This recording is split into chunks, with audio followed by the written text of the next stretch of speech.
People.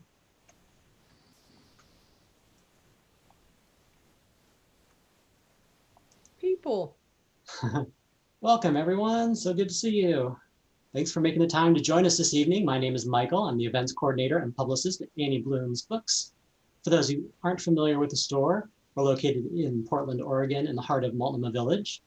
We've been around for a little over 40 years, and we are still plugging along despite everything that's going on right now. Our store is currently closed to browsing, but there's staff there at the store every day from 10 a.m. to 6 p.m. to answer phone calls and reply to emails. They love to hear from people who are looking for book recommendations, so get in touch. Also, our website is always open. Pausing to admit someone else. Our website, which is annieblooms.com, is always open, so you can shop there day or night. We have curbside pickup available and delivery within 3 miles of the store, and also various shipping options. We have some more great events coming up in the next couple of weeks. On Friday, this Friday, the 30th, we have local author Lois Molina with Paul Ann Peterson. On the 5th of November, Thursday, Ashley Sweeney with local author Ellen Nutbaum. Sorry, I don't know how to pronounce her name. And then on Tuesday, 11:10, we have Ellen Michelson with Natalie Serber. Some good stuff coming up. Tonight, we are thrilled to be partnering. Oh, no, sorry. Tonight, we have David Biespiel and Vanessa Veselka, but we're also thrilled to be partnering with Literary Arts for this year's Portland Book Festival. We're an official bookseller for the event, which will be online from November 5th to the 21st, long time during the day. We have a sort of a stage where we have a terrific lineup of authors you can check out on our website, and those include a pop-up reading from David Biespiel. You can go to, let's see, what have I got here? Oh, I'm going to put up the link for tonight's reading. You may have been to the site already, but you can buy both of the books from there. And so yeah, we have David Biespiel, Vanessa Veselka tonight. We have signed copies of both of their books that you can get from clicking that link. Even if you have your own copies already, remember it's never too early to start shopping for the holidays. They make great gifts. We have free gift wrapping. So there's going to be readings, there's going to be a conversation between these awesome authors, and then we'll have a Q&A after that. Well, let me introduce these folks to you. David Biespiel is a poet, memoirist, and literary critic who founded the Attic Institute of Arts and Letters in 1999 as an independent writing and creativity studio in Portland's historic Hawthorne district. He is the author of 12 books, a contributor to many magazines and journals, and has won a number of awards for his writing. He's taught at Stanford University, University of Maryland, George Washington University, and Wake Forest University. In addition to teaching at the Attic Institute, he is the poet in residence at Oregon State University and a core faculty member in the Rainier Writers Workshop MFA program. His new memoir is A Place of Exodus, literary nonfiction, poetry, Jewish studies, memoir. Are we ever done leaving home? Acclaimed poet and memoirist David Biespiel tells the story of the rise and fall of his Jewish boyhood in Texas and his search for the answer to his life's central riddle. After a near 40-year exile, Bispiel returns for a day to the world he left behind as a different person. He creates a moving meditation on the meaning of home, uncovering bittersweet realities of age, youth, and family with tenderness and devastating honesty. And we also have Vanessa Veselka, who has been at various times a teenage runaway, a sex worker, a musician, a union organizer, and a student of paleontology. Her work appears in GQ, Bitch, The Atlantic, Tin House, Ziziva, and Best American Essays. Pausing to admit someone. Her novel, Zazen, won the 2012 PEN Bingham Prize for Fiction and is super good. Her new novel is The Great Offshore Grounds. On the day of their estranged father's wedding, half-sisters Cheyenne and Livy set off to claim their inheritance. It's been years since the two have seen each other. Cheyenne is newly back in Seattle, crashing with Livy after a failed marriage and a series of dead ends. Livy works refinishing boats, her resentment against her freeloading sister growing as she tamps down dreams of fishing off the coast of Alaska. But the promise of a shot at financial security brings the two together to claim what's theirs. Except instead of money, what their father gives them is information, a name, which both reveals a stunning family secret and compels them to come to grips with it. In the face of their new reality, the sisters and their adopted brother each set out on journeys that will test their faith in one another, as well as their definitions of freedom.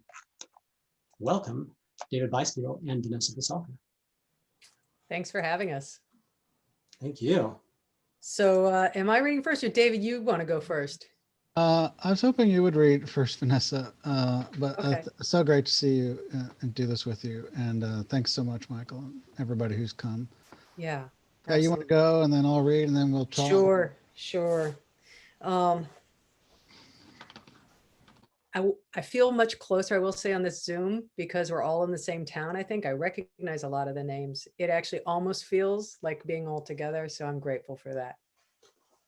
Okay, since you're going to talk about Texas tonight and we share some Texas, I'm going to read a Texas section from the novel. So this is one of the characters is broke like they all are. They're all poor people. And she's driving a car, which is kind of the only thing of value anybody in the family has is this really old Toyota through Texas. And she's trying to get to North Carolina. The Navidad River runs through the Black Prairie lands before emptying into a lake dammed and full of catfish. On both sides of the river, stands of live oak twist in shelter, and small painted churches dedicate themselves to the patron saint of the Slavs. In 1840s, Czech immigrants, driven by failed European revolutions and poverty, trickled then poured in. They arrived at the port of Galveston, a scourge of liars, putting false names and false homelands on their documents, a contagion of temporary workers, no longer Slavs now, but Germans. No longer peasants now, but blacksmiths and butchers. They pooled in South Texas, the unassimilated papists, Moravians pretending to be Bohemians, liars. On the edge of the Civil War and the free fall of bleeding Kansas, a group of Moravians wandered north. They hadn't gone far when it started to rain. They took cover under an ancient oak just as the water crashed down. Looking out through the branches, they saw no reason to leave.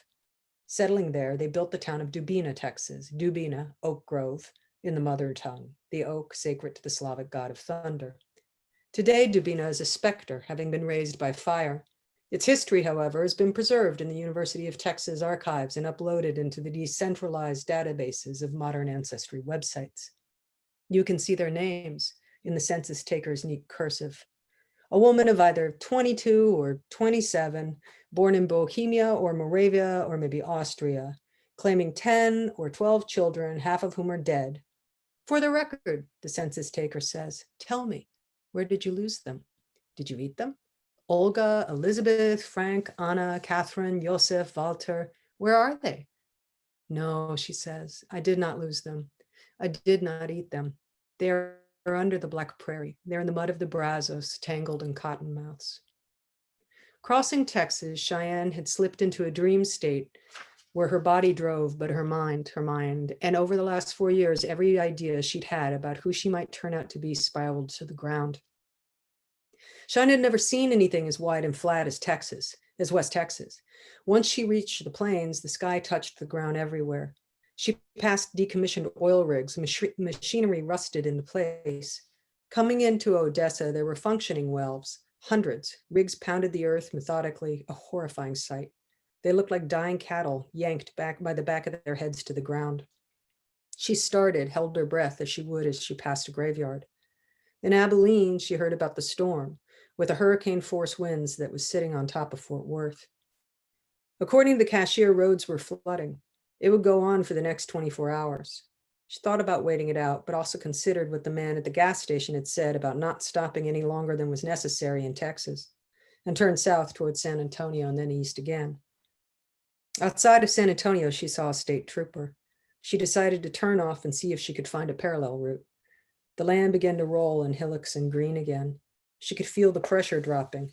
Cumulus clouds formed in gray, pink, and bronze, the color of sunsets. There were ranches and farms now. She looked for a place to pull over. She saw a stand of oaks off the road by a tractor turnaround. Water from a drainage ditch fed the underbrush, which buzzed with insects and whistled with birds darting in the tall grass. It was going to rain. The air was an electric field. She was not separate from it.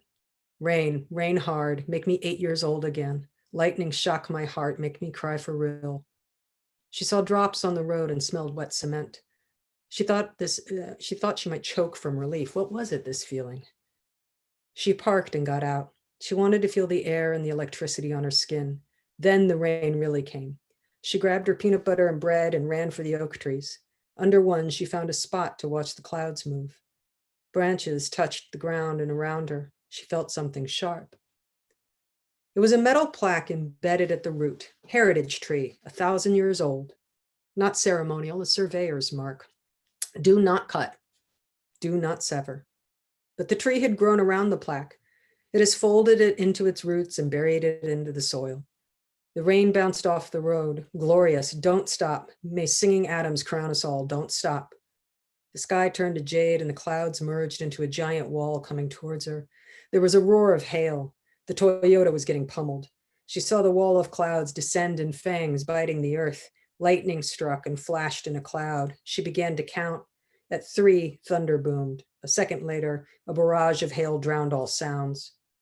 She could try to outrun the storm, but she didn't think she could see enough to drive. On another side, another sideways strike lit the road white. The cloud lifted, leaving only filaments. The winds died, the storm slowed, coming across the field. The hail turned to hard rain. She stepped out from the protection of the grove, but something else was happening. The clouds began to turn. There was a gap between what she saw and what it meant, and then it clicked. Tornado. The word changed shape as she watched the cloud. Not a box, but a cage. Not a cage, but a net. Not a net, something ephemeral and utterly incapable of containing the experience. The wide trunk of the ancient oak strained. This tree has been here for 1,000 years. This tree was here when the Vikings came.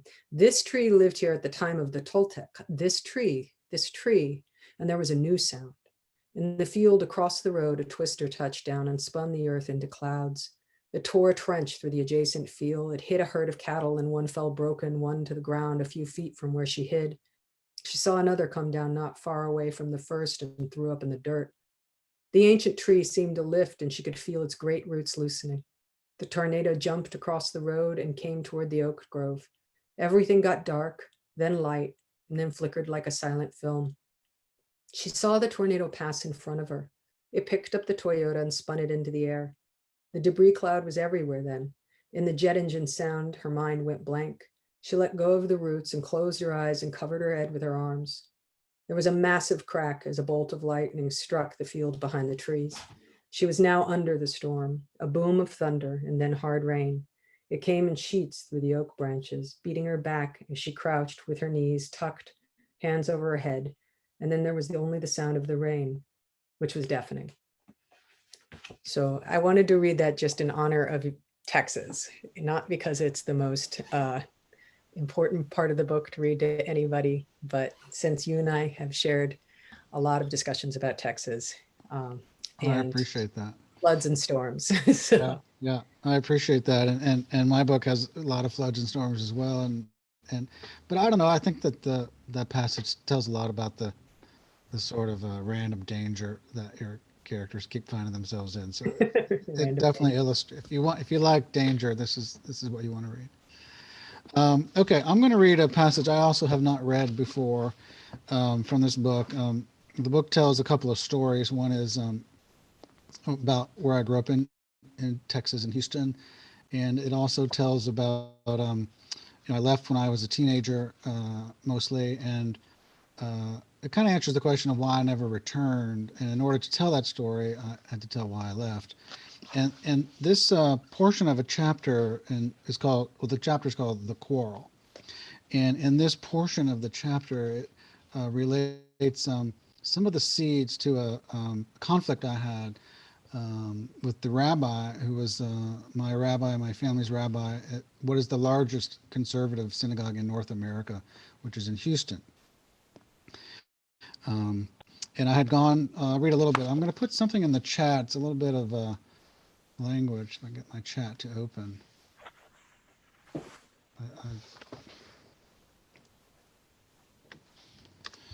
For y'all, and it's just a little bit of terminology to follow. The Akedah is the story, which is the sacrificing of Isaac at the altar, sometimes thought of as the binding. Let's not get into that. And then the Aliyah, which is a prayer before chanting from the Torah. the tzitzit, which are fringes on a prayer shawl, and then Kaddish, which is a mourner's prayer for the dead. And in this scene, I'm at the synagogue one Saturday morning with a girlfriend, and I have a run-in or an encounter with the rabbi, and it kind of shakes some of the moorings free. It begins following the debate about the Akedah in Torah class, and that had been a kind of confrontational debate in a chapter earlier. You can hear me okay? Mhm. Following the debate about the Akedah in Torah class, I accompanied my girlfriend, Shelley Rose, to Saturday morning services at Shul. It was near the anniversary of her mother's death 2 years earlier. Shelley was 16, a year younger than me, a shy girl with dark hair, pretty and detached, with a contented authority to her gaze. We had been a thing almost from the first day we met 3 years earlier, when I first saw her tangled among a group of girls on the edge of a dance floor at a bar mitzvah party. The tables of the hotel banquet room were decorated with photos of the bar mitzvah boy at different times of his life. A few days after his birth, his head large and bald, in football pads or Little League uniform, year after year, his face narrowing with each new team. There was a sparkling globe spinning above us, the DJ playing something like Sir Duke, the brass, trumpets, and saxophones swinging to a funky drum beat. Shelley and I simply stood there staring. It hardly lasted any time at all, as boys and girls rushed to the floor, shaking in time. Girls in tube tops and barefoot, boys in hush puppies and open-collared shirts. All of the dancers squinting against the up-tempos, torsos twisting, hips and hamstrings, thighs and calves, bare arms shifting up and down to the music. I'm going to skip this part and pick it up back at the services. Before services began that Saturday morning, Shelley disappeared to talk to her girlfriends near the little Orthodox chapel. I wandered alone toward the offices along the corridor of the main sanctuary. When I think about what happened next, I see the paradox.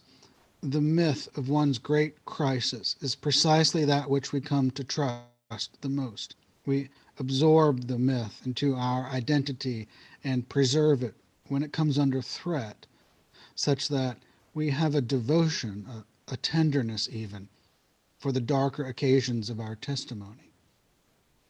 Are you ready to pray? The rabbi called cheerfully, his voice startling me from a direction I hadn't noticed near an office desk while he was looking into a reflective window and adjusting his tie, twisting his chin in a fashion that let me notice how long his graying sideburns were.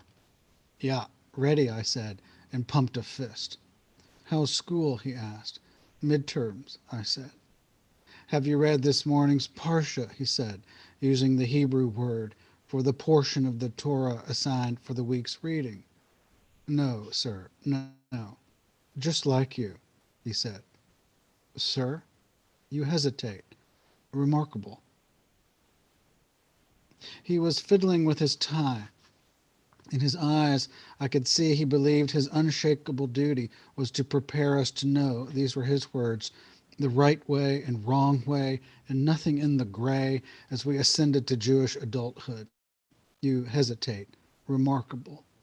I heard the words, but to me they said, you are not invited to point out your inadequacies.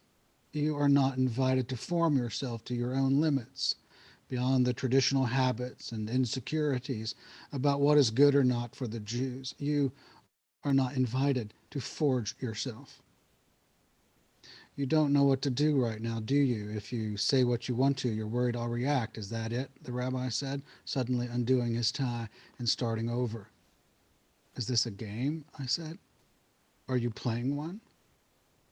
What's it feel like? I asked, praying the way you do. Perhaps you'll find out, he said. I tucked my knitted talit bag with a Star of David stitched in blue under my arm like a folded newspaper. I felt diminished, as if I was falling out of love. You read all the books in your office? I said. No, I just keep them to impress all my students and to remind me that life is difficult. Really, I said. Don't need a book for that. What's the first key to praying? He said, after we'd been silent and I had been watching him rework the knot in his tie. To pray, not to think. That comes later, I said. Thinking is where we understand the truth, he said, and patted the front of his shirt. What about those who don't understand the words? I said.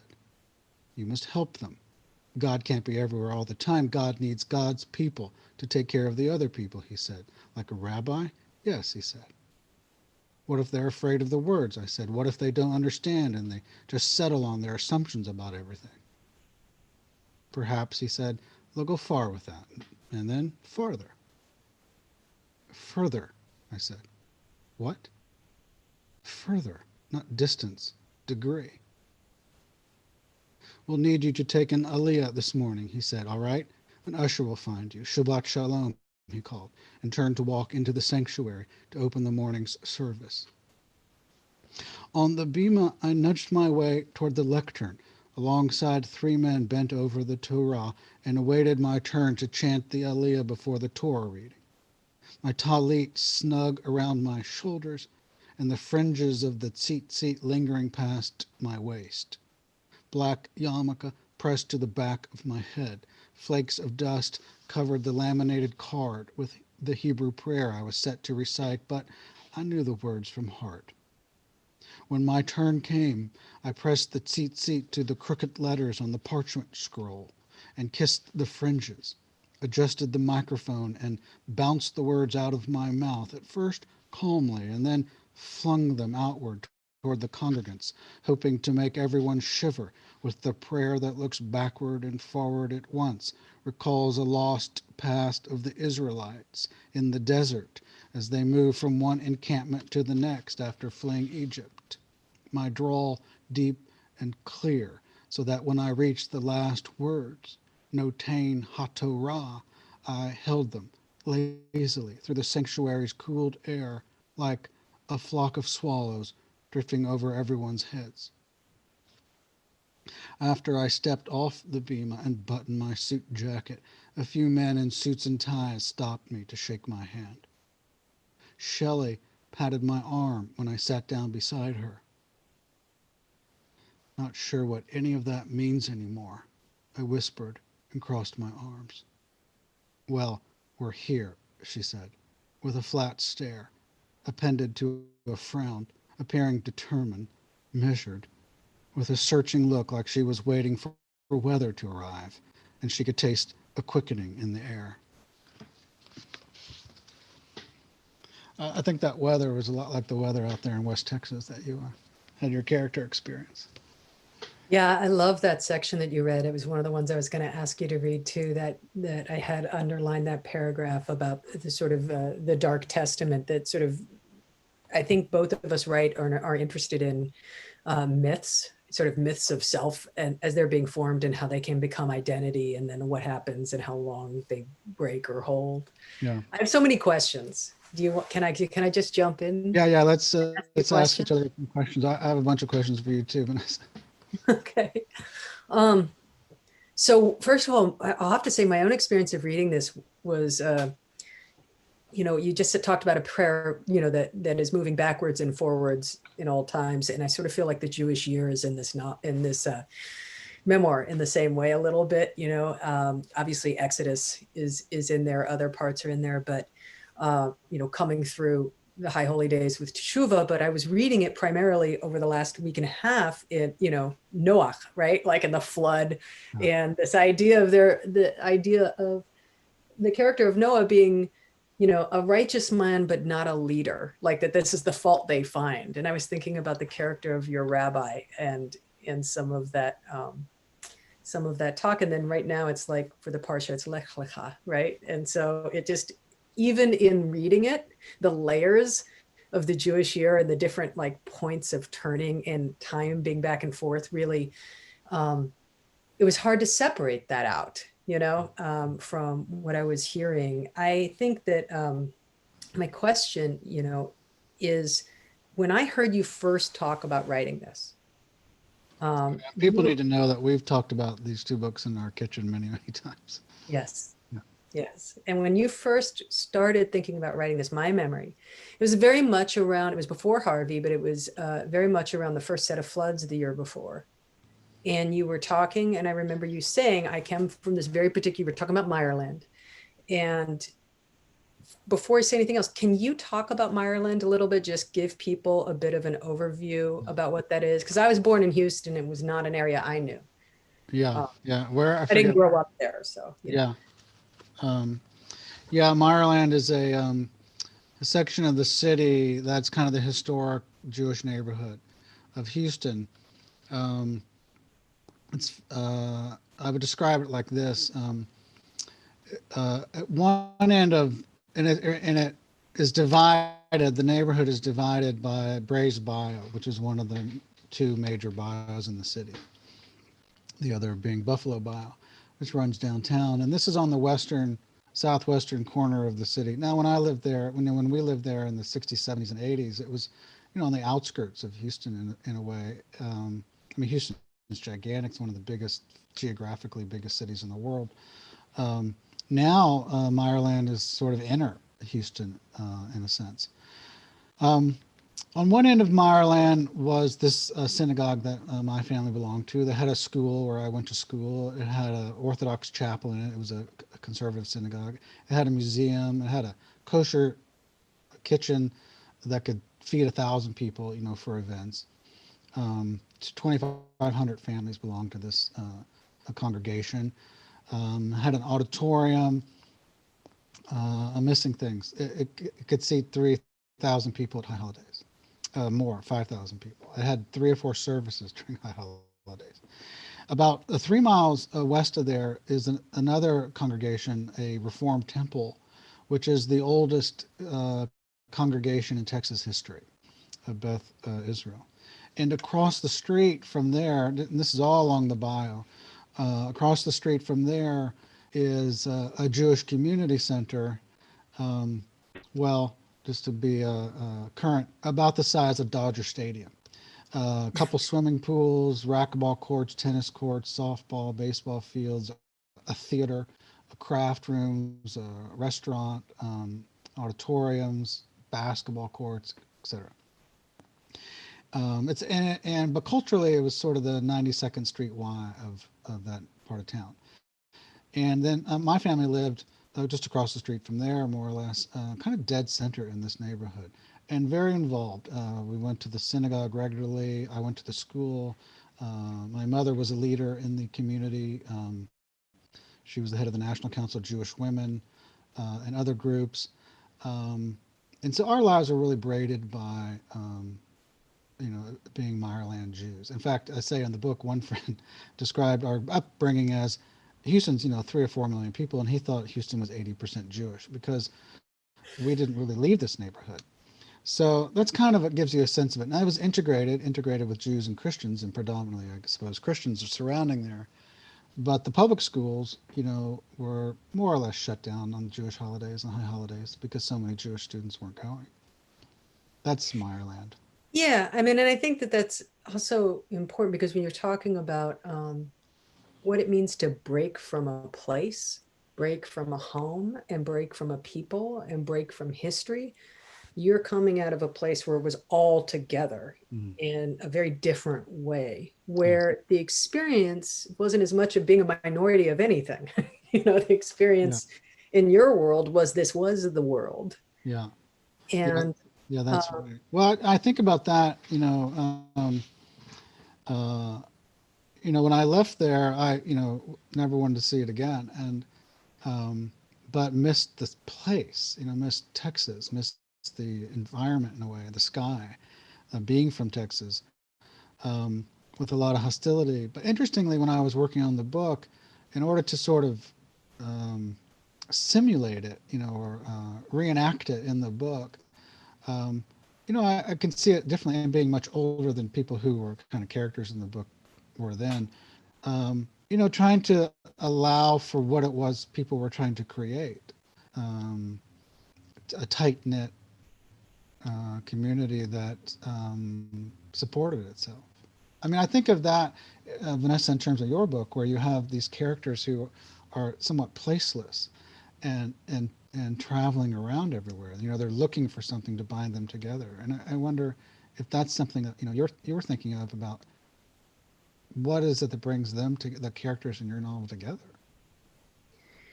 The characters in my novel are there two sisters, and the woman who raised them, whose name is Kirsten, and then their brother, who is was sort of brought into the family as a stray when he was 11.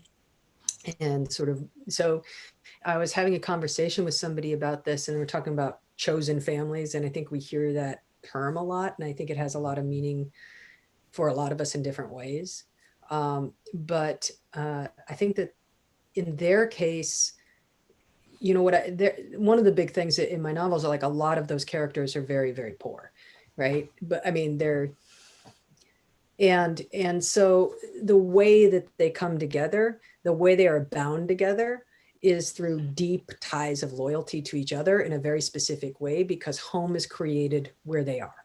Yeah. Like, in some ways. And I think that with all of those characters, where one of them is, they all are.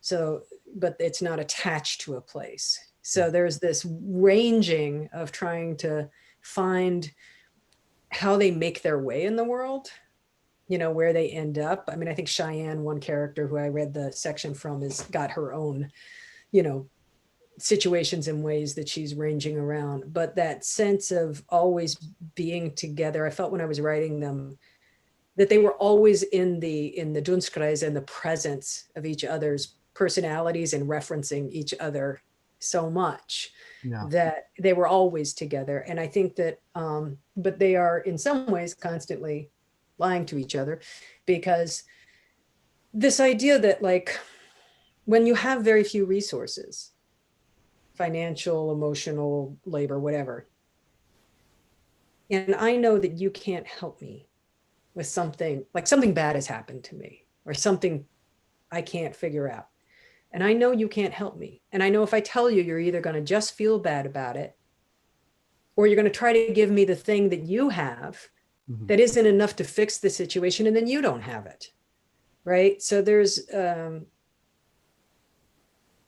I feel like that sort of push and pull of the relationship of the family, it really does bend across those things a little bit. I think, when I'm curious about, because I'm going to put it back on you for a second. I'm curious about, when you started talking about writing the memoir that you wrote, you were really talking about floods, and you were really talking about weather. Weather also has a big role in my novel. Yeah. But, how did you get, I mean, obviously you knew if you were going to start to write of Texas, you were going to write of growing up in Ireland, and that, but when did you actually realize that the center of the story was not going to be floods? The center of the story was not going to be structured right around those kinds of things. Yeah. Well, Meyerland was built in the 1950s on top of old rice fields, former rice fields. And the rice fields, need flooding. And so it's always been a flood zone in that part of the city. Well, the city itself is a flood zone. It's built on a swamp. We had floods all the time in that neighborhood, from tropical storms, from hard rains, hurricanes, and so on, regularly, seasonally, and annually, seasonally. But with the change in the climate, those storms have gotten more severe. And when I first started writing the book, it was after I kind of get the years wrong. I think it's 2017 and 2018, 2016, 2017. There was the Memorial Day flood, followed by the Tax Day flood. Right. And I write about them in the book and then Hurricane Harvey occurred, which is the largest flood in Texas history. 50 inches of rain fell in a day. and these three 500-year floods falling in 3 years, along with other sections of the city, decimated Meyerland. And houses that were recognizable to me as the back of my hand were gone, completely gone. I think, I know looking around the people here at the event, you think of what's gone on up on the McKenzie River, in terms of fires, Right. in Santiam and Detroit Lake and the fires. And Wendy and I just drove through both those places the other day. And suddenly anything you knew was once there, now what's left is a chimney, and it's as if it wasn't there. And I began to think of the flooding less so much as physical weather, as if not a metaphor, but a kind of dynamic quality of of what happens to one's memory, or how memory kind of percolates. And you think that a place that you're from, because it's intact in your memory, is intact in fact. And then when you go to see it, decades later, in my case, almost biblically 40 years later, it's been flooded. It's destroyed. Houses which are gone. So in that way, to your question, my way of dealing with the weather was to thread it into the metaphor of what memory is about, and what happens when you confront a memory. The way in which memory works, and we've talked about this, is your current emotions filter the way in which you see the past. And then as you change your emotions about past events, you then recalibrate the version of events that how you tell that memory, or tell it to yourself. But if suddenly some of the physical features of that are gone, or in the case of this rabbi who appears later in the book, the stories you tell yourself can also be recalibrated. That's more unusual. Usually the things in the past you think are pretty set in your mind. But again, kicking it back to you, in your book, that because people don't tell each other the truth, those things are always shifting. Yeah. Right? And you're saying that, what I loved about the book, your book, is they're shifting both for all kinds of reasons, why they don't tell the truth, aside from just lying about things. They're shifting because they're trying to protect other people, they're trying to protect themselves, or hold something intact. I had a question for you about your book. It's a kind of technical question. I know there are a lot of writers here, so they might really like this. One of the things I felt in reading it, and was attracted to, because you're so insistent about it, and I mean that in a positive way, is the very, very brief chapters. And I wanted to ask you, because I know when you were talking about working on the book and reworking it and disrupting it and tearing it apart and bringing it back together, how you came to construct them, that brevity in the chapter seemed to be a dominant mechanism. I was curious about that. So, you think about sentence. I think we're taught as writers, right, to think about the sentence, to think about punctuation, to think about breath, to think about when you begin to write sentences and put them together, make sure they don't all sound the same, rhythmically, and then to pull out, make sure all your paragraphs don't have the same cadence. So first, it's the sentences shouldn't have all the same cadence, then the paragraphs shouldn't have all the same cadence, and the chapters shouldn't have all the same cadence, And I think that there's a rhythm of chapters that can be either it doesn't matter and doesn't exist, and I just obsessed myself with it in a certain way, but it seemed to me that there's a rhythm of chapters, and that one of the things I played with, and some of it didn't survive into the final form, but one of the things I played with was a combination of very short and very long chapters. In the end, I got talked into breaking some of the very long ones up a little bit, because I can get kind of stubbornly fixated, like, no, there is a 14,000 word chapter and you're going to read it. Yeah. Because I would sit there, and I remember having these discussions with my editor where I was like, my point is to fatigue the reader. What I mean? Because it's such a different opinion. It's such a different way of thinking about writing. For the poets, our point is never to piss off the reader. Right. But when you talk about fatigue, I mean fatigue in a real way, though, because I think when you are doing short chapters and then you have a long one, people are always kind of waiting for it to end, right? Like they're like, they know there must be a reason it's longer, right? And they're holding, Yeah. and they're holding. And when you have a character that is also exhausted and also traveling and also not sleeping and also seeing repetitions of things, that fatiguing has an effect as well. But I think there's also a reward to fatiguing, although my editor decided there wasn't as much of a reward as I thought. So some of the chapters are very short. When I think of them, I always think, what's the rhythm of them together? And so I think on the one hand, what's the point of the chapter? If I feel like the point of that chapter is met in 2 pages, then it's met in 2 pages. Yeah. And trying to append it to something else or to try to fluff it out makes no sense to me. And then I think it also, you have to hear how those structurally knock against the rest of the book. So one of the things that happens is you move one chapter, and that was a lot of the later stage work of the book. Was there were, I'd played Tetris with this thing a million times, and so there were like, unbelievable numbers of permutations and iterations of order. And you move one, you have to move them all, because there's a rhythm to it. Yeah. So I don't know if that answered. I think No, I was really attracted because nerdiness to it, but not necessarily.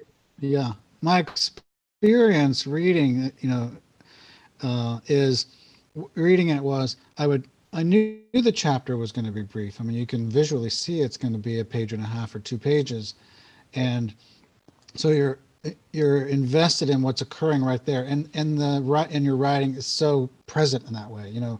From point A in the chapter to point Z in the chapter, you're in the grip of the narrative of the story. And then when I would come down to the end, I think, well, where's this going to go? And then it would go to some other character or some other situation, and things would be dropped, and that thread would be picked up later.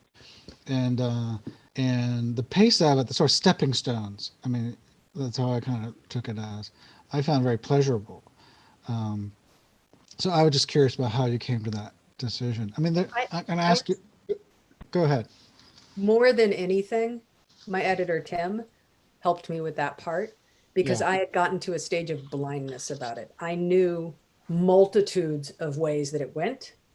And really what we did by the time I worked with Tim was pacing, and what that meant was chapter order.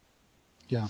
Well, And there's a passage I wanted to ask you to read, Vanessa, and for those of you following at home, it's chapter 36 called Lone Pine.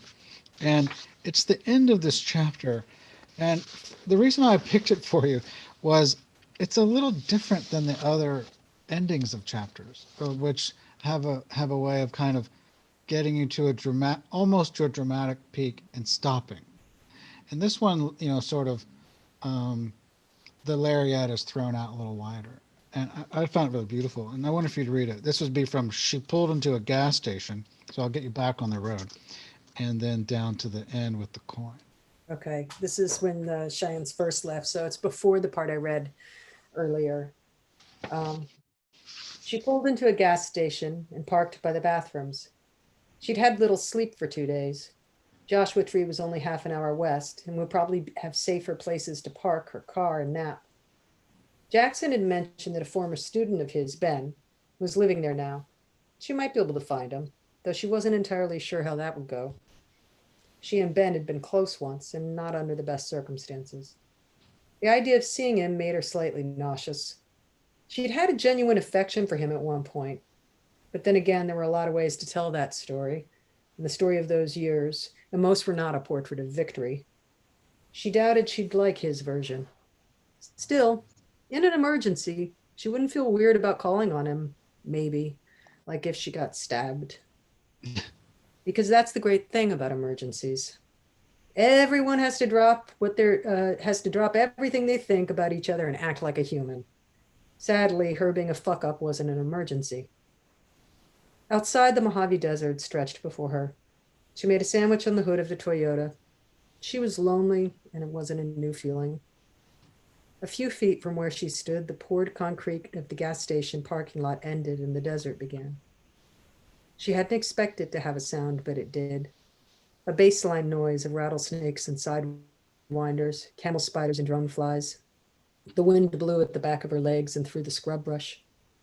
She pulled out a Kennedy $50 she'd put in the ashtray. You'll never go to jail when you're riding with a Kennedy. She rubbed it between her hands. Heads, straight east to El Paso. Tails, Joshua Tree, and a safer place to park for the night. She tossed the coin and caught it and slapped it onto the back of her hand. Heads, which is why flipping a coin never works. She was going heads. She's going to Joshua Trees of why flipping a coin never works. Yeah, that's so great. One thing that makes me laugh about your book compared to mine is your characters are willing to do anything on a flip of a coin, and the ones in mine are so certain. Actually, what the ones in my book are so certain. A lot of it's a lot of certainty going eyeball to eyeball, to the point of arrogance in the case of the narrator. I really love your book. I know that we may have some questions here, and I don't want to take up the space of it. There is a section that I wanted you to read, and it is page 120, the beginning of when it comes to what you think. Mm-hmm. You see it? Yeah. Okay. If you could read that section there. Yeah. I'll read a little ways of there, and then maybe we can take some questions.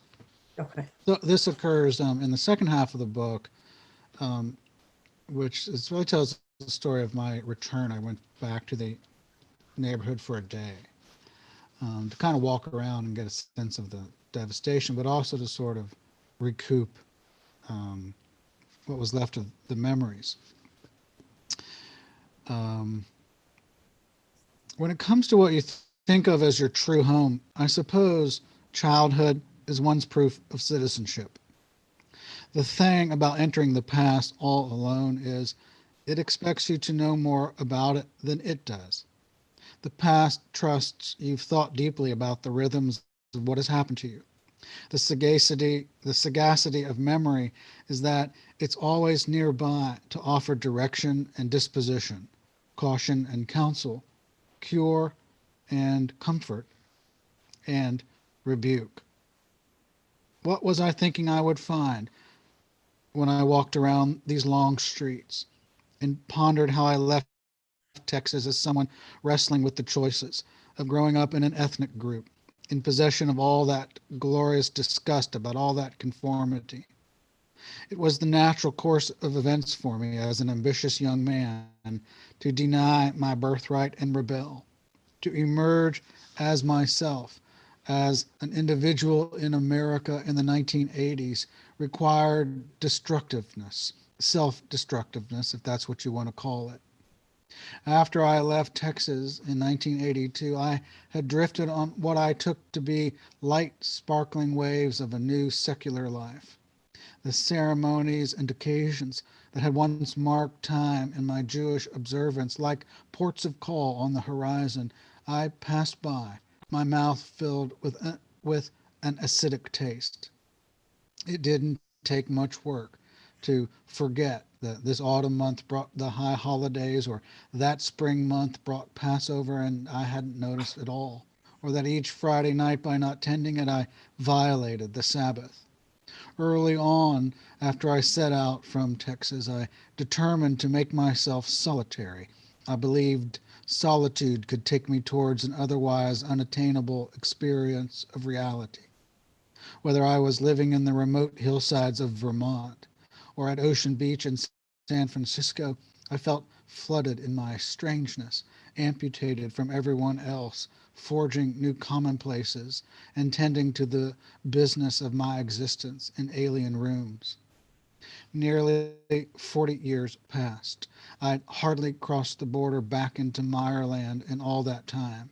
What's more, had hardly wanted to, because I always saw myself as feeling endangered by the insularity of my upbringing, the people, the heritage, and the cause, seeking a new kind of American grist, volunteering for displacement like an insurgent. I overturned my Texas existence. For my life's meaning, I ditched the power of one kind of literature for another, the poetry of Abraham's Hebron and Moses's Mount Horeb and King David's Jerusalem for Walt Whitman's Manhattan and Emily Dickinson's Amherst. My opposition was to myself. Thanks for reading that. Thanks for asking. If people have questions, you can put them in the chat, or you can, I don't know, different places do different things with the muting. So maybe putting them in the chat is the best idea. Yeah, or we have a hand raised up here. We can, Okay. Rosalind has to say. Now, I have a question. David, you once wrote, "The world of memory and the world of the remembering are one and the same." Do you still believe that? And did it have an effect on you writing this book? Where did I write that? Well, I don't remember, but I have it written down.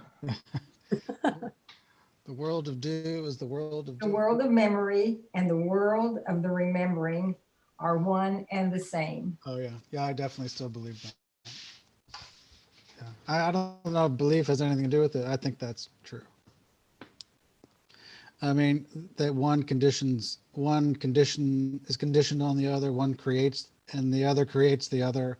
I mean, they're yin yang. They're interchangeable. I think much as I was trying to describe before, that how you feel about something in the past, that's remembering. The thing in the past is the memory. How you feel about that changes. I mean, you can hold on to one. I mean, if one is, has a feeling that is essential to them, a love, wonder, anger, a grudge, like whatever it is, you can hold on to it and not allow the remembering to alter. That happens, I think.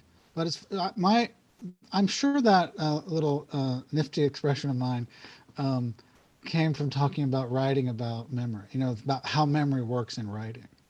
And the thing about writing is, once you set it down, you're now sort of locking down, when you're writing autobiographically, you're locking down the memory into a dramatization. And that's a little different. Then you're up against the confines of what Vanessa's talking about, length and pacing and what's essential and not essential. How would you describe the way your poet's sensibilities made its way into this work? I wonder this as a poet who has aspirations to write nonfiction. It's from Christy. Oh yeah, no, thanks. Well, they're not, I wish they were more different than they were.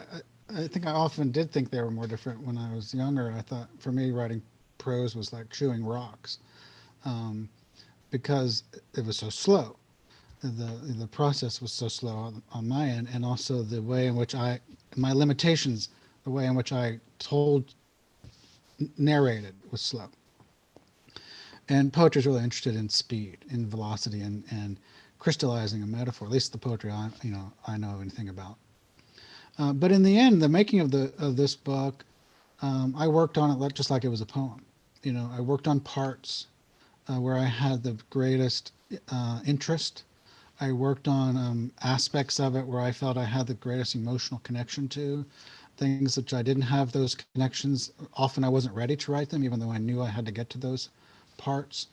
And I just kind of worked on it the way I could work on it. I mean, I remember talking to Vanessa once and saying, I feel like I'm writing this book as if I'm shooting a movie, shooting a film. I have access to the in a film you have places where you shoot the film, and you have access to Annie Bloom's bookstore, which is the second to last scene of the book, in which the people are really upset with each other, and that's the end of it. But you have access to that on the first day of shooting of the film, and if that's where you have access to it, and in terms of writing emotionally or the material, your interest, then you write it on the first day, even if it appears later in the book. I mean, like the Tetris thing that Vanessa's talking about, don't you think? And and so that's very similar to working on a poem.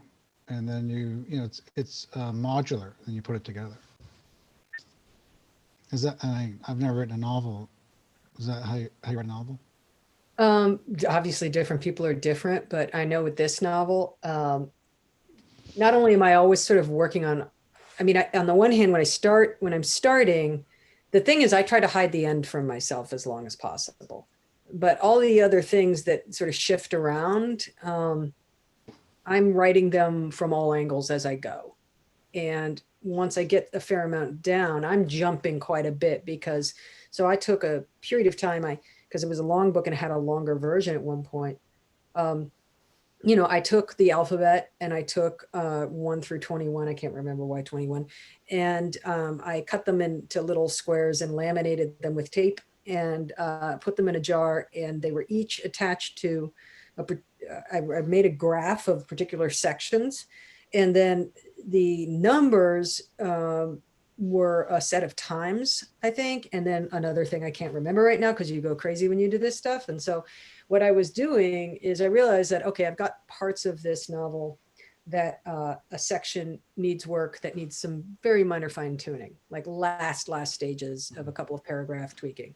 And I've got stuff that's like 2 lines and I have no idea what it's going to be about. And I've got stuff that like the scene isn't really working and I'm not totally sold on it. Anyway, I would take all of these things and I began every day when I write, picking out one and matching it to something else. And it would tell me, oh, you're writing. And it got me past the sort of being stuck in various places because I was only doing each section for a series of time. And so it was like, oh, and I would look it up and go like, oh, I'm writing this. And I would know if I was writing something that was very generative, that it's okay because tomorrow I'd be writing the thing that was very, very, what I mean? Like, and so I would play games with it. So there was a lot of writing in all directions. So when you put it back together, it's a very different experience. So we do experience, a friend of mine had read the novel multiple times, and she described it as saying it wasn't like reading different versions. She said it was more, and I think it's because she's younger and it comes from a gaming world. Maybe she was like, it's more like going into a world and it's like, oh, I can't get to that room anymore. That room's gone, but I can go over here. And so I think the way writers actually hold a novel in their head a lot of times is you have all versions of it and all decisions of it and all orders of it. Yeah, that's definitely has been an aspect for me because you work on a poem, if it's 20 lines or 30 or 50, you can see it all at once. I mean, you can literally see it all at once, and you can kind of hold it in your head all at once most of the time. This book too was twice as long in the earlier manuscript, and it was hard for a while for me to see it all. Just to kind of get a feel for what's the entire story I'm telling, because there are all these divots that I had worked myself into. I mean, I remember one thing you said when we were talking years ago that I found really interesting and very helpful, and I think about this for writing all the time, which is when you start to work on something, notwithstanding your limitations, you have a lot of choices for what you could do and what you could write, and you can generate choices constantly. And all along you're making decisions to reduce the number of choices you have until you get down to those last minor decisions. So sometimes you might make a last big decision, such as an order, until you have no more decisions to make, no more choices left. And I think some people find that super intimidating, but I think it's very freeing because it lets you disrupt and get lost in your own writing, much the same way, at least writing autobiographically, you can get lost in your memory and try to get lost, order it, get lost again, reorder it, and find the music that matters from it. Right. Marge, sorry, has a question over here. Yeah, thank you. David, I think it's connected to what you said about holding the whole scope of a long narrative, which I find daunting, and also in a novel. And so I'm thinking about, you said about how memory is a function of one's feelings at the time, but I'm even thinking about someone who starts a memoir before COVID and before Trump, and then X number of years later, having metabolized all that, they're still working on this book. And so I don't know if this is more a theoretical question or really one of practical consideration, but how do you, a static storyteller still has to narrate that memoir from start to finish. And so I'm just curious about, that. Do you have advice? Is that not a problem? Is it, I don't know. Anyway, that's my question. Yeah. Good not to invite new problems in.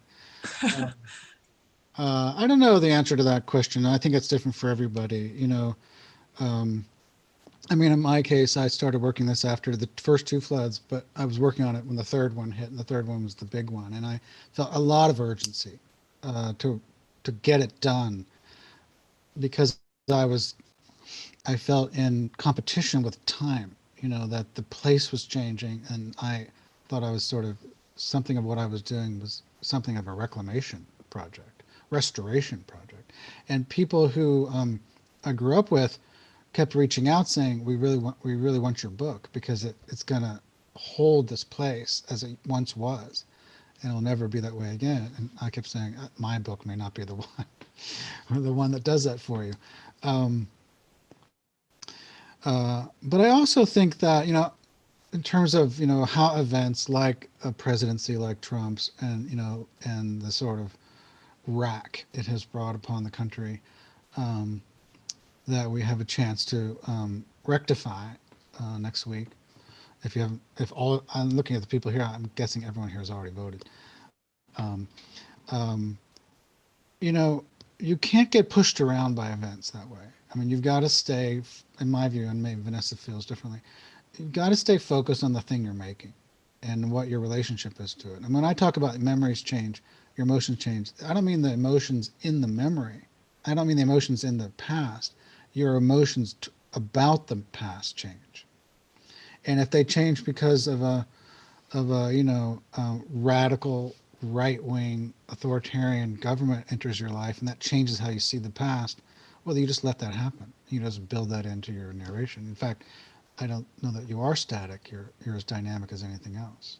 You're probably the most dynamic part of it. Yeah, I think it's interesting. I have, I think, a slightly different take, but not so much on that, because it definitely happened to me in writing this novel, which was, I wrote this over an 8-year period. And for me, it started, from everything with all this, from Sandy Hook, kind of through the, raising a kid through all the school shooting stuff and a lot of the, the camera footage that sort of prefigured Black Lives Matter. I mean, just like all of these things where it was just like an assault again and again, and then Trump, and then all of this. And I was getting constantly knocked off my ability to say, why does this, I think there's something good in it, which is, why does this story matter? Should never be a question you're afraid of asking. And like, it brought me back again and again to like, and I had a lot of times where I'm like, it doesn't matter. And I had to then come back and find my way back into it to go, wait a minute, it does.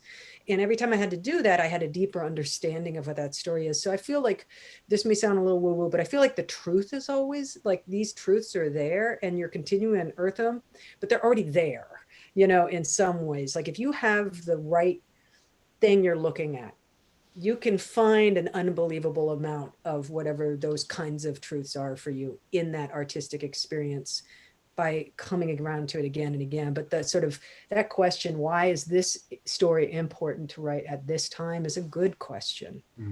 I think. Yeah, and where you keep re-inspiring your curiosity in the thing you're working on. Yes. And yes. the questions you're asking that you're still interested in exploring. I mean, the reason a lot of manuscripts fall apart is because people lose interest in the question that they're asking, and that's a good message to get from a manuscript, that you're not that interested in it. Yeah, 100%. Maybe you asked the wrong question to begin with, but you never know. Speaking of questions, do we have any more? I see another. Is that another raised hand, or is that? I think that's the same raised hand. Okay. Lower your hand, sorry. Yeah, any other questions? I really appreciate y'all coming and really asking Vanessa these tough questions and giving me the softballs.